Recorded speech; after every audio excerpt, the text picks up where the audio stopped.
मैं गरिमा अग्रवाल आप सभी का वंदन करती हूँ, अभिनंदन करती हूँ। आज के वीडियो में हम आपके लिए लेकर आए हैं वे सभी कहानियाँ जिनका नियम व उद्यापन मकर संक्रांति पर किया जाता है। यह नियम कब और कैसे लेना है, इसकी पूरी जानकारी आपको हमारे पिछले वीडियो में मकर संक्रांति के नेकचार पार्ट 1 में मिल जाएगी। तो आइए इन कहानियों की शुरुआत करते हैं गणेश जी की कहानी से। उस समय की बात है जब भगवान विष्णु जी की शादी लक्ष्मी जी से तय हुई थी। शादी की खूब तैयारियां की गई, चारों ओर हर्षोल्लास का वातावरण था। सारे देवी देवता को बारात में चलने के लिए निमंत्रण दिया गया। सारे देवी देवता आए तो सब भगवान विष्णु से कहने लगे कि गणेश जी को नहीं ले जाएंगे, वह बहुत मोटे हैं, वो तो बहुत सारा खाते हैं। दूंद दुछलिया, सूंड सुंडालिया, उखल से पांव, छाजले से कान, मोटा मस्तक वाले हैं।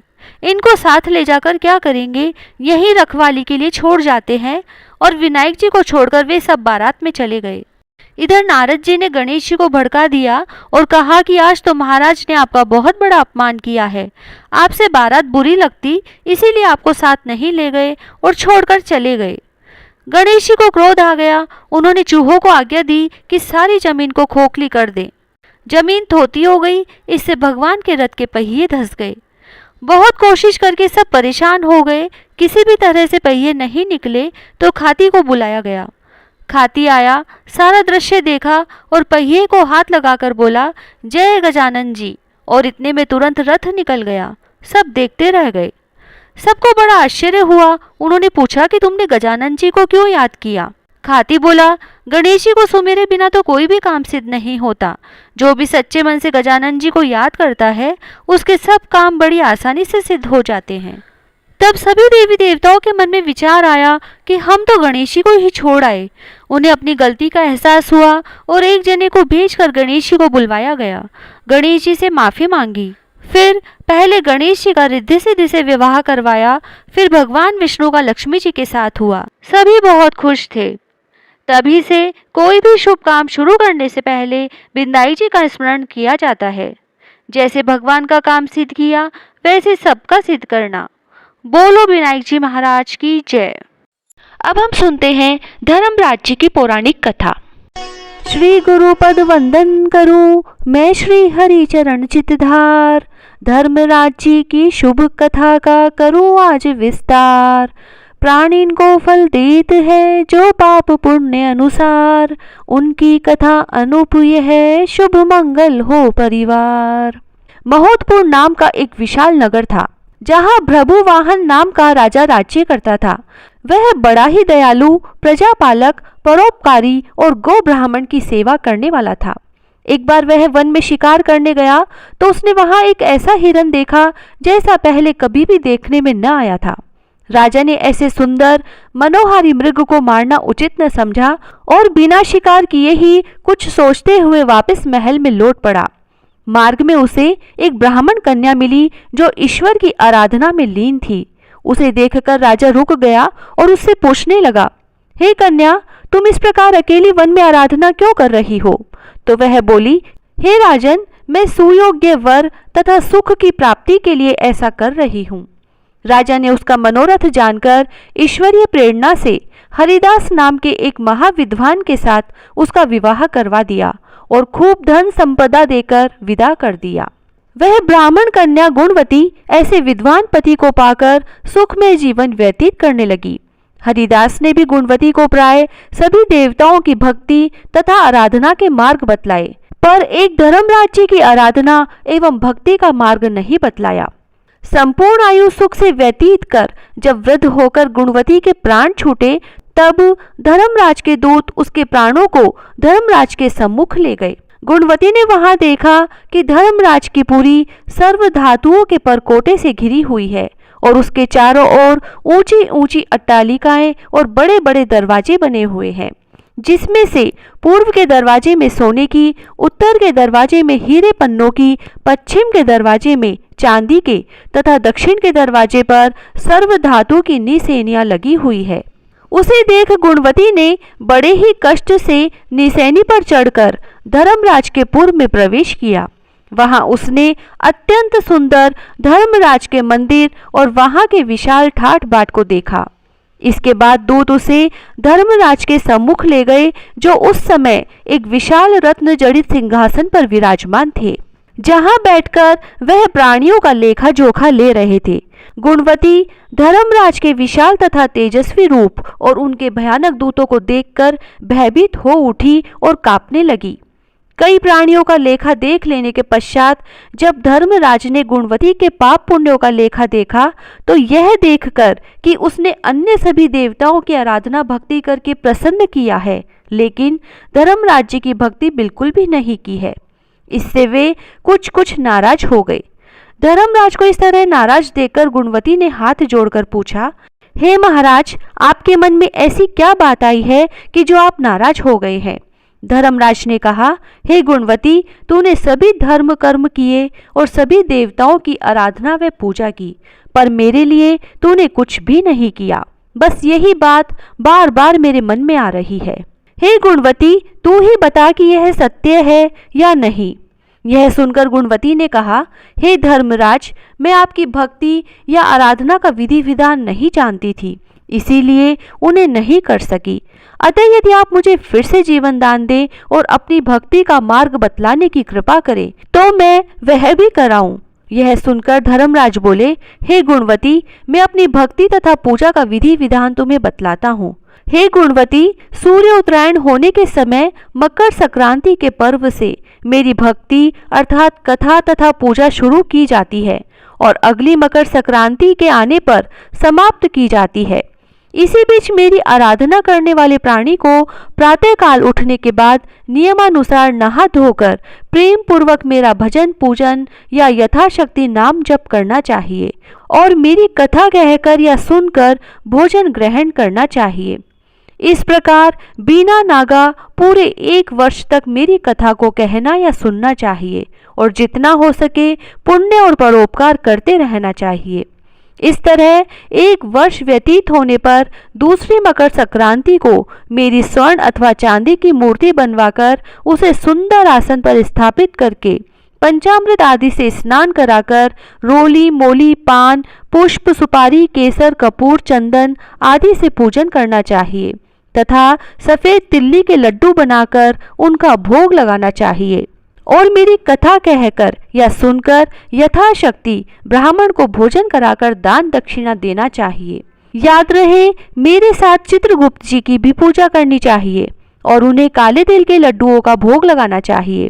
दान में स्वर्ण या चांदी की मूर्ति तथा मेरे द्वार पर सुविधा पूर्वक चढ़ने के निमित्त चांदी या सोने की निसेनी, मोती या मोतियों के अभाव में अनाज से भरी हुई चांदी या बांस की छाबड़ी, बांस की छड़ी, छतरी, डोरी, खड़ाऊ, 5 वस्त्र पुरुष व स्त्रियों के अलग अलग होने चाहिए।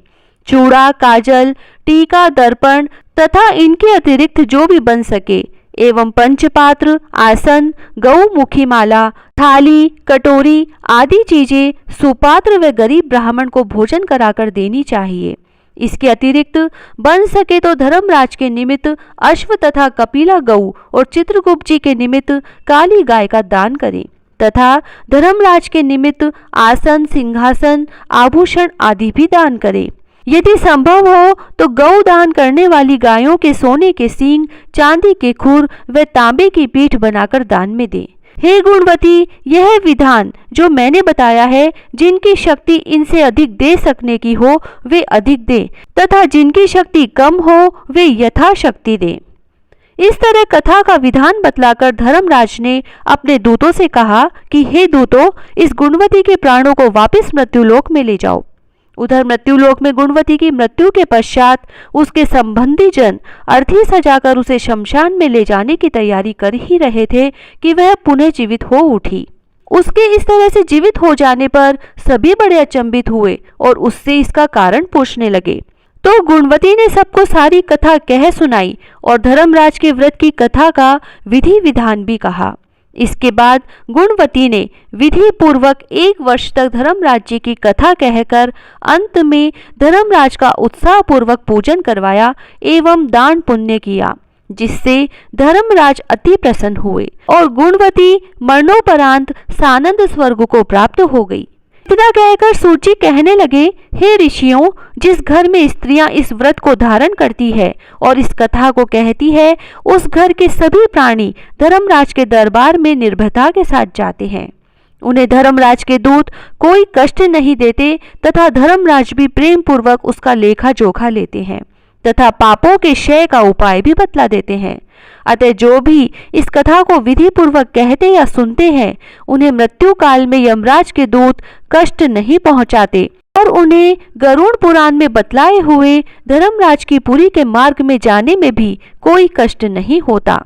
इस तरह वे प्राणी सहज ही बैकुंठ को प्राप्त हो जाते हैं, इसमें कोई संदेह नहीं है। धर्मराज की यह कथा पढ़े सुने चितलाए, दोनों लोक आनंद मिले, सुख संपत्ति बहु पाए।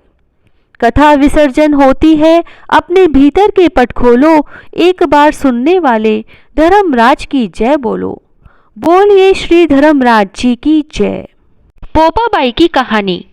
किसी गांव में एक भाई बहन रहते थे। भाई की शादी हो गई थी, लेकिन उसकी बहन की शादी नहीं हुई थी। बहन का नाम पोपाबाई था। पोपाबाई हमेशा बहुत व्रत और नियम किया करती थी।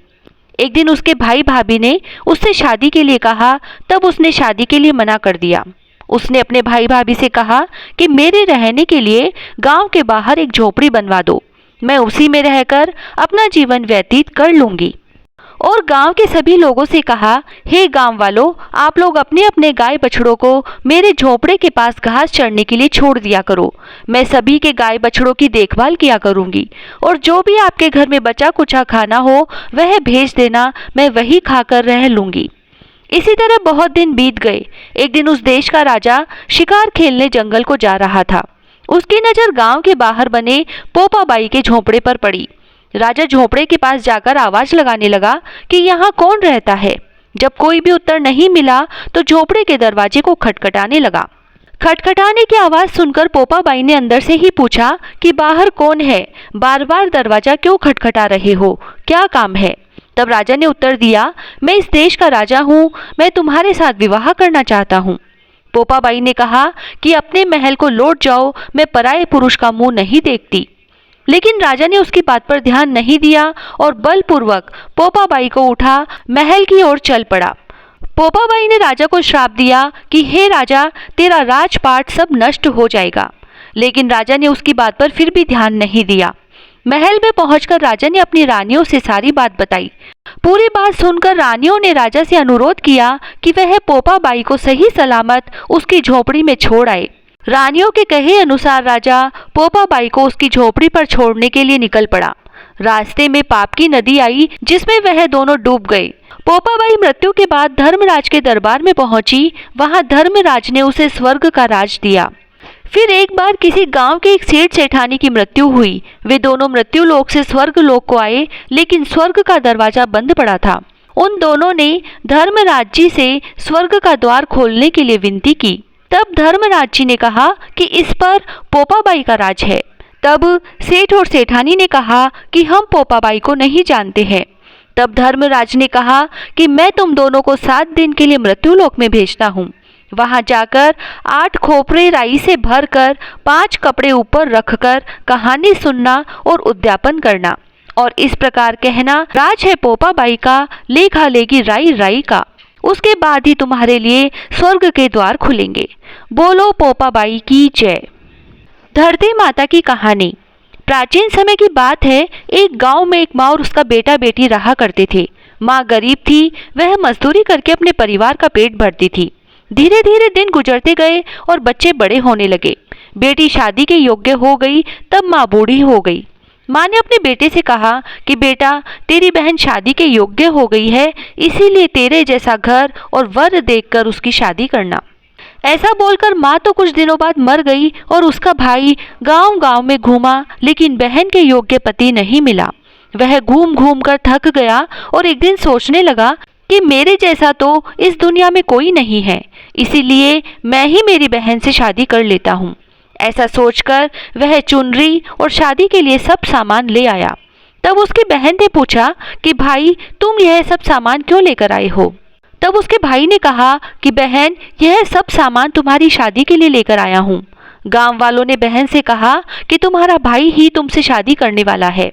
तब बहन ने जाकर अपने भाई से पूछा कि भाई, मेरी शादी किससे कर रहे हो? इस पर भाई ने कोई जवाब नहीं दिया। तब बहन समझ गई। तब बहन ने एक लोटे में जल लिया, चुनरी ली और चप्पल पहनकर जंगल की तरफ चली गई। जंगल में गाय चराने वाले ग्वालों ने उससे पूछा कि कहाँ जा रही हो? तो वह कुछ नहीं बोली। वन में जाकर वह धरती माता को पुकारने लगी और बोली कि हे धरती माँ, अब तुम ही मेरी लाज रखना, वरना अनर्थ हो जाएगा। वह बोली, मैं क्या करूं माँ, मुझे अपनी गोद में ले लो, नहीं तो अन्याय हो जाएगा। तब धरती फटी तो बहन ने एक तरफ लोटा, चुनरी और चप्पल रख दिए और वह धरती में जाने लगी। इतने में दौड़ता हुआ उसका भाई जंगल में आया और उसने ग्वालों से पूछा कि मेरी बहन किधर गई है? ग्वालों ने कहा कि तेरी बहन उस तरफ गई है। वह बहन बहन पुकारता हुआ उस तरफ दौड़ा। तब उसने देखा कि उसकी बहन धरती में समा रही है। यह देखकर वह बहन को पुकारता हुआ उस तरफ दौड़ा, लेकिन तब तक उसकी बहन धरती में समा चुकी थी। केवल थोड़े से बाल दिखाई दे रहे थे। वह बहन के बालों को मुट्ठी में पकड़कर रोने लगा। बहन, तू सत्य के लिए धरती माँ की गोद में समा गई। मेरी बुद्धि भ्रष्ट हो गई थी। माँ का वचन निभाने के लिए मुझे मेरे जैसा तेरे लिए कोई वर नहीं मिला, इसीलिए ऐसा विचार आया। ऐसा बोलकर वह जोर जोर से रोने लगा। पर धरती माँ ने सत्य के लिए बेटी को अपने में समा लिया। जो बाल बाहर थे वह दुर्वा बन गए। इसीलिए सभी औरतें धरती माता की कहानी सुनती है और चुनरी, चप्पल, लोटा और एक बर्तन में हरी मूंग और लड्डू कंवारी कन्या को देती है। जो भी धरती माता की कहानी सुनता है, धरती माता उसको सुखी रखती है। हे धरती माता की कहानी कहने, सुनने और हुकारा भरने वाले सभी को सुखी रखना। बोलो धरती माता की जय। आकाश की कहानी। एक देवरानी जेठानी थी। दोनों ने मकर संक्रांति से आकाश की कहानी सुनने का नियम लिया था। एक साल उन्होंने कहानी सुनी। अब अगली संक्रांति पर वह उद्यापन कर रही थी। उद्यापन करने के लिए ब्राह्मण को बुलाकर बैठा रखा था। जैसे ही वे दोनों कहानी सुनने बैठी तो देवरानी के पीहर से समाचार आए कि उसका भाई विदेश से आया है, तो वह मिलने के लिए बुला रहा है। देवरानी यह समाचार पाकर इतनी खुश हुई कि वह आकाश की कहानी सुने बिना और उद्यापन किए बिना ही ब्राह्मण को बैठा छोड़कर अपने पीहर चली गई। जाते जाते रास्ते में बहुत तेज आंधी तूफान शुरू हो गए। बादल गरजने लगे, बिजलियां चमकने लगी और बहुत तेज बारिश आने लगी। जैसे तैसे वह अपने पीहर पहुंची तो उसने वहां देखा कि उसका घर आंधी तूफान में बह चुका है। वह बहुत दुखी हुई और रोते रोते सोचने लगी कि अब मैं कहाँ जाऊं। और फिर रोते रोते जैसे तैसे अपने घर वापस पहुंची तो वहां देखा कि जेठानी जी ने तो कहानी सुनकर अपना दान पुण्य देकर उद्यापन पूरा कर लिया है। फिर उसने आकाश देवता से प्रार्थना की कि हे आकाश देवता, इंद्र देवता, अब मैं क्या करूं, और रोने लगी। तब जेठानी जी ने कहा कि तुमने अपना उद्यापन बीच में छोड़ा है। कभी भी अपना कोई भी पूजा, जप, तप, उद्यापन, कहानी बीच में छोड़कर नहीं जाना चाहिए। और तुम तो निमंत्रण दिए हुए ब्राह्मण को भी बिना भोजन कराए ही चली गई। तब उसने जेठानी जी से कहा कि जेठानी जी, मुझसे बहुत बड़ी गलती हो गई। अब कृपया करके आप मेरा उद्यापन पूरा करवाइए। तब जेठानी जी ने ब्राह्मण को वापस बुलवाया और देवरानी को पूरी कथा कहानी सुनाकर पूरे विधि विधान से उद्यापन करवाया, ब्राह्मण को भोजन करवाया, छतरी तान कर बैठाया, तिलक किया, कपड़े दिए और दक्षिणा देकर विदा किया। और तभी पीहर से समाचार आ गए कि सभी पीहर वाले सुरक्षित है। हे आकाश देवता, कहानी अधूरी हो तो पूरी करना, पूरी हो तो परवान चढ़ाना। जैसा दौरानी को किया वैसा किसी को मत करना। आपकी कृपा सदा हम सब पर बनाए रखना। एक जाट जाटनी थे, बहुत गरीब थे। एक दिन जाटनी जाट से बोली, मैं तुम्हें 4 रोटी बनाकर देती हूँ, तुम नदी किनारे जाना और वहाँ राम और लक्ष्मण आते हैं। वहाँ जाकर कहना, राम बड़े लक्ष्मण छोटे, वो बैठे अम्बे की डाली, वो बैठे चंबे की डाली। मिट्टी का दशरथ बनावे, माखन मिश्री का भोग लगावे, दे परिक्रमा घर को आवे। जाट पूरे रास्ते याद करता चला गया, परंतु वहाँ जाकर भूल गया और वहाँ जाकर बोला, लक्ष्मण बड़े राम छोटे, वो बैठे अम्बे की डाली, वो बैठे चंबे की डाली। मिट्टी का दशरथ बनावे, माखन मिश्री का भोग लगावे। दे परिक्रमा घर को आवे। राम लक्ष्मण से बोले, लक्ष्मण इसने तुम्हें बड़ा बताया है, तुम कुछ दे दो। लक्ष्मण बोले, हे राम, इसकी तो बुद्धि मलिन हो गई है, यह मूर्ख है, कहीं राम से भी बड़ा कोई इस दुनिया में है। राम बोले, नहीं लक्ष्मण, इसने तुम्हें बड़ा बताया है, तुम ही कुछ दो। लक्ष्मण ने थोते बांस में मोहर अशर्फी भर के दे दी। रास्ते में सारी मोहर अशर्फियाँ चोरों ने लूट ली। घर गया, जाटनी ने पूछा, कुछ मिला? जाट ने कहा, हाँ मिला तो बहुत कुछ था, परंतु रास्ते में चोरों ने लूट लिया। जाटनी ने कहा, कोई बात नहीं, कल फिर से जाना। अगले दिन जाटनी ने फिर से 4 रोटी बनाकर दी और फिर से सिखाया। राम बड़े लक्ष्मण छोटे, वो बैठे अम्बे की डाली, वो बैठे चंबे की डाली। मिट्टी का दशरथ बनावे, माखन मिश्री का भोग लगावे। दे परिक्रमा घर को आवे। जाट पूरे रास्ते याद करता हुआ गया, लेकिन वहां जाकर फिर से भूल गया और वह फिर से बोला, लक्ष्मण बड़े राम छोटे, वो बैठे अम्बे की डाली, वो बैठे चंबे की डाली। मिट्टी का दशरथ बनावे, माखन मिश्री का भोग लगावे। दे परिक्रमा घर को आवे। राम बोले, हे लक्ष्मण, इसने आज भी तुम्हें बड़ा बताया है, तुम कुछ दे दो। लक्ष्मण बोले, हे राम, इसकी तो बुद्धि मलिन है, यह मूर्ख है, क्या इसे नहीं पता कि राम से बड़ा इस दुनिया में कोई नहीं है? लेकिन राम ने कहा, नहीं, इसने तुम्हें बड़ा बताया है, इसलिए तुम कुछ दो। लक्ष्मण ने सोने की ईंट दे दी। वह फिर से घर जाने लगा तो रास्ते में उसे चोरों ने फिर से लूट लिया। घर जाकर जाटनी ने पूछा कि कुछ मिला? तो जाट बोला, मिला तो था, रास्ते में चोरों ने लूट लिया। तब जाटनी ने पूछा कि तुमने कहा क्या था? जाट ने बोला, मैंने तो ऐसे कहा था कि लक्ष्मण बड़े राम छोटे, वो बैठे अम्बे की डाली, वो बैठे चंबे की डाली। मिट्टी का दशरथ बनावे, माखन मिश्री का भोग लगावे। दे परिक्रमा घर को आवे। तो जाटनी बोली कि तुम तो बहुत भोले हो, कहीं भगवान राम से बड़ा कोई है? तुम कल फिर से जाना, लेकिन अब की बार सही सही बोलना। अगले दिन जाट वापस गया और उस दिन बिल्कुल सही बोला। राम बड़े लक्ष्मण छोटे, वो बैठे अम्बे की डाली, वो बैठे चंबे की डाली। मिट्टी का दशरथ बनावे, माखन मिश्री का भोग लगावे। दे परिक्रमा घर को आवे। लक्ष्मण बोले, हे राम, आज इसको अक्कल आ गई है, आज तो इसे कुछ दे ही दो। राम मुस्कुराते हुए आए और बोले, अरे भाई, मेरे पास क्या है, ये जोहड़ की मिट्टी है, ले जा। और राम ने अपने हाथ से थोड़ी सी मिट्टी की डली दे दी। अब जाट बड़बड़ करने लगा, कहने लगा, आज तो जाटनी ने बड़ी उल्टी सीख दी, रोज तो सोना चांदी मिला करता था और आज यह मिट्टी की डली मिली है। लेकिन ठीक है, जो भी मिला है। और वह मिट्टी लेकर घर की ओर गया। बीच रास्ते में फिर से चोर मिले, लेकिन उन्होंने मिट्टी देखकर कुछ नहीं कहा। घर गया तो जाटनी बोली, कुछ मिला? तो जाट बोला, हाँ, तेरी उल्टी सीख के कारण आज मिट्टी की डली मिली है। जाटनी बोली, कोई बात नहीं, लेकिन कुछ तो लेकर घर में आए हो, रोज तो तुम खाली हाथ घर में आते थे। मिट्टी कुछ न कुछ तो काम आएगी, चूल्हा लीप लेंगे, आंगन लीप लेंगे। और उस मिट्टी को तुलसी के पौधे के नीचे रखकर सो गए। सुबह उठकर देखा तो तुलसी के नीचे हीरे मोती जगमगा रहे हैं। ऐसे है भगवान राम, जो मिट्टी को भी सोना कर दे। जैसे भगवान राम ने उनका दरिद्र दूर किया, ऐसा सबका करे। कहता न सुनता न हुकारा भरता न, सबका दरिद्र दूर करे। द्रौपदी की यह कहानी 1.25 महीने तक सुने और फिर एक चरी खीर से भरकर ऊपर नारियल व रुपए रखकर ब्राह्मण को देवे और साथ में कहे, द्रौपदी की चरी खीर खांड से भरे, मेरे घर भंडार धन धान्य से भरे। रोजाना कहानी सुनने से पहले और कहानी सुनने के बाद भी यही कहें, द्रौपदी की चरी खीर खांड से भरे और मेरे घर भंडार धन धान्य से भरे। और उसके बाद कहानी सुने।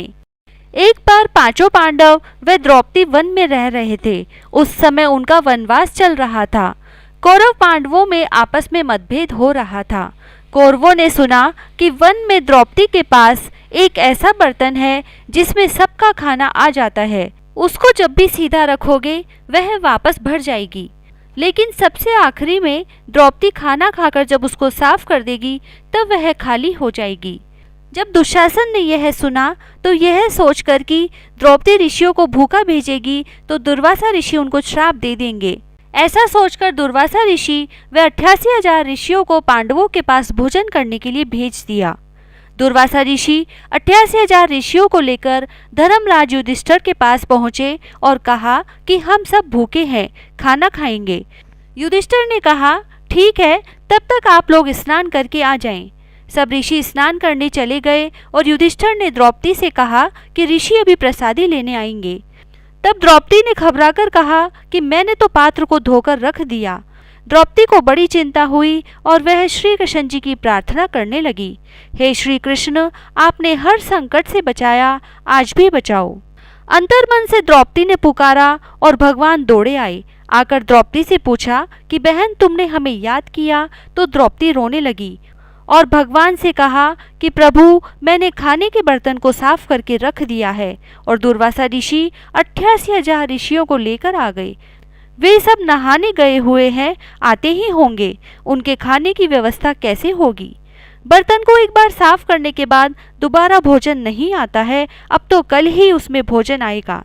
द्रौपदी की बात सुनकर भगवान ने कहा कि लाओ, तुम्हारा बर्तन कहाँ है? द्रौपदी ने बर्तन लाकर भगवान को दिया।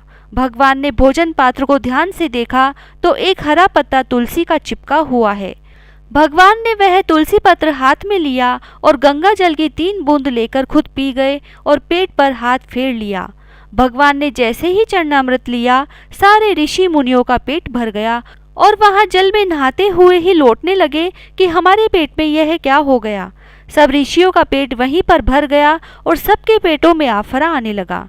उनको तिनके भर की भी भूख नहीं रही और सब पानी से बाहर आकर कहने लगे कि हमारी भूख कैसे मिट गई, अब तो हमें भूख ही नहीं है, पांडवों के पास जाकर क्या करेंगे। धर्मराज युधिष्ठिर खाने के लिए बोलेंगे तो हम क्या जवाब देंगे, क्योंकि हमें तो बिल्कुल भी भूख नहीं है। यह सोचकर ऋषि मुनि बिना युधिष्ठिर से मिले अपने आश्रम में चले गए। उधर द्रौपदी व भगवान ऋषियों का इंतजार ही करते रहे। द्रौपदी ने कहा, भगवान, दुर्वासा ऋषि मुनियों को लेकर अभी तक नहीं आए। भगवान ने कहा कि वो यहाँ आकर क्या करेंगे, उनका पेट तो पहले से ही भर गया है। द्रौपदी ने कहा कि भगवान ये कैसे हुआ? तो भगवान ने कहा कि द्रौपदी, तुम तो बेकार ही परेशान हो रही थी। जहाँ मैंने चरणामृत लिया वहीं सबका पेट भर गया। अब ऋषि मुनि नहीं आएंगे, चिंता मत करो, आराम से रहो। और यह कहकर भगवान चले गए। द्रौपदी बहुत खुश हुई और सोचने लगी कि भगवान नहीं आते तो क्या होता। भगवान को सच्चे हृदय से याद करो तो प्रभु अवश्य आते हैं और भक्तों की मनोकामना पूरी करते हैं। हे श्री कृष्ण भगवान, जैसे आपने द्रौपदी की लाज बचाई वैसे हमारी भी बचाना। कहता न सुनता न हुकारा भरता न अपने सारे परिवार की रक्षा करना। जय श्री राधे।